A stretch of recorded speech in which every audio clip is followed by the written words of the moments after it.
Hi and welcome. You're listening to the X22 Report. My name is Dave and this is episode 1119A and today's date is November 4th, 2016, and the title of the episode is U.S. Government Manipulates the Economy Just in Time for the Election. Let's get into the economic collapse financial news. Well, I have to say the government really doesn't disappoint.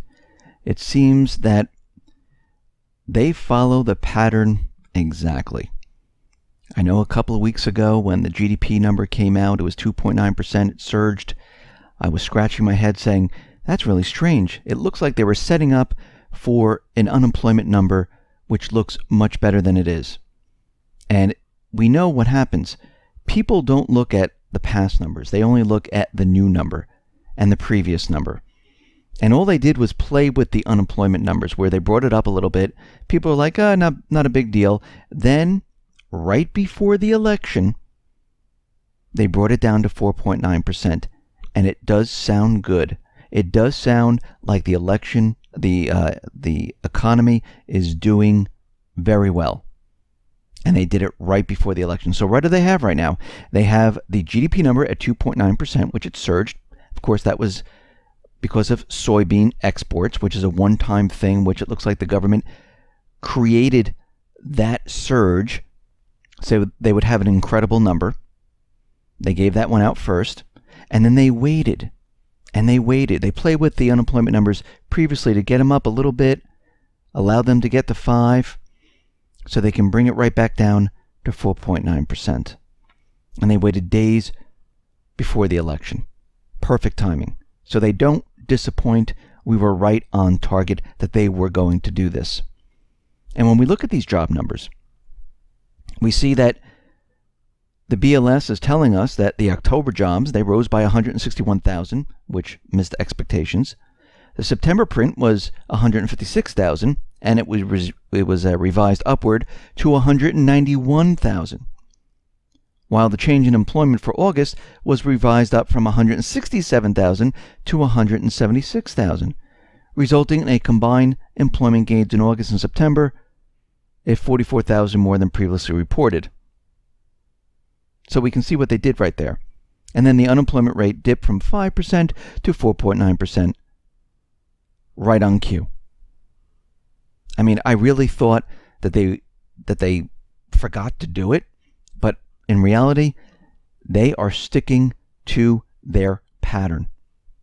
And we can see in October, the number of people employed by food and services and drinking places, well, that went up by 10,000. But on the other hand, the U.S. workforce lost 9,000 manufacturing workers. And something doesn't seem right here, because we know with the National Restaurant Association Restaurant Performance Activity Index, that has been falling. And we know there's restaurants like Logan's, Fox and Hound, Bob Evans, well, mass closures, bankruptcies, and we can see that the performance index is showing that, well, there's not a lot of foot traffic, not a lot of people coming into restaurants like it was before. So something doesn't sound right. And it doesn't seem like these people actually are finding these restaurant jobs. It seems like they might be making this up at this point, just to make it all look good. We see in October the number of Americans who are not in the labor force rose by a substantial 425,000 to 94,609, the highest print in the series since May. And it seems that people cannot find jobs because there are more and more people that are outside of the labor force.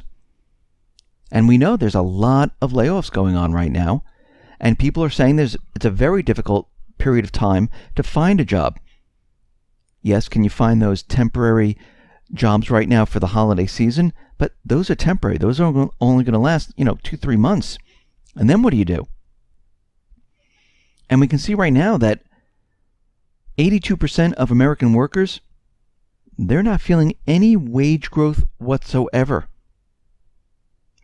The BLS reported that the average hourly earnings for all workers rose by 0.4% on a monthly basis. and that was a little bit more than expected. Well, this was due because of upward reversions to earlier months. The vast majority of workers, real wage growth doesn't really exist. Because what we're seeing right now is that wage growth compared to inflation, which is, let's use the government numbers, 1.5% in September, or 2.2% for core items, which we know this is much, much more than this, it's not keeping up. And we realize that more and more people, they have to take part-time jobs, maybe 1 or 2 part-time jobs. And what we've seen is that more and more people have lost their full-time job and they've taken part-time jobs. Because in September, the household survey revealed that the number of part-time workers soared by 430,000, as full-time workers actually declined by 5,000. The trend continued in October, when another 103,000 full-time jobs were lost, which was offset by a 90,000 increase in part-time jobs. In other words, the transition to part-time worker society appears to have resumed. And this is what we're seeing right now. But more troubling than that, when we look at the job quality, the number of multiple job holders, or people who are forced to hold more than one job because the wages are very low, well, guess what? That is going up. And what we're seeing is that the number of multiple job holders rose to 8.05 million, the highest number this century. So we have to ask ourselves a question. The 161,000 jobs that were added, most likely they were double counted, of those individuals having 2, 3 part-time jobs. Because that's how they count a full-time job. Anybody that has a part-time job, that is counted as a full-time job. If you have 2 part-time jobs, it's 1, 2 full-time jobs. We see that everything that we've been talking about unemployment, people not having work, well, we're getting indications that this is absolutely a fact. And I know Obama, the corporate media, the Fed, they want to tell us how great it is and how there are so many jobs out there. Then why are there so many more families who are living on the street? For example, in New York City. New York City shelters, each night, they're up by 85% since 2010. And currently stands at the highest level since the Great Depression of 1930. And when we look at Mayor Bill de Blasio's fiscal 2016, the Mayor's Management Report, well, we see that more people are requesting emergency rent assistance. There was a 42% increase where families are saying, we don't have enough money to pay our rent. We need some type of assistance. And this shows us that we have a major problem here. In some respects, we're worse off than the 30s. And from all the indicators and from everything that we've been looking at, we are now seeing that we most likely are on the edge of a depression here. There are many individuals already saying that we're in a recession. I'm one of them. And I believe we are almost ready to enter a depression state.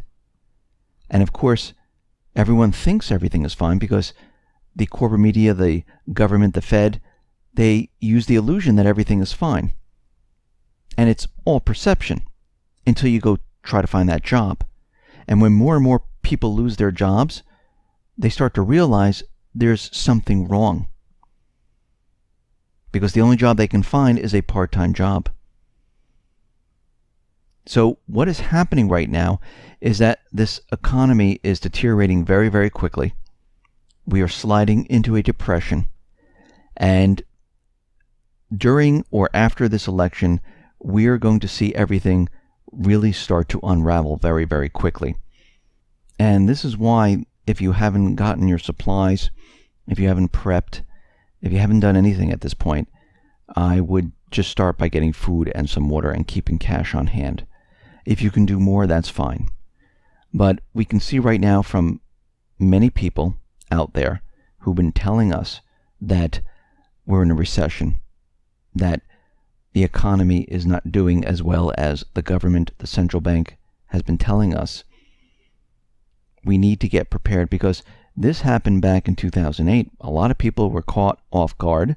A lot of people had no clue that the economy was doing worse than it really was. Actually, it was doing terribly. Those people who invested in homes thought house prices were going to continually move up.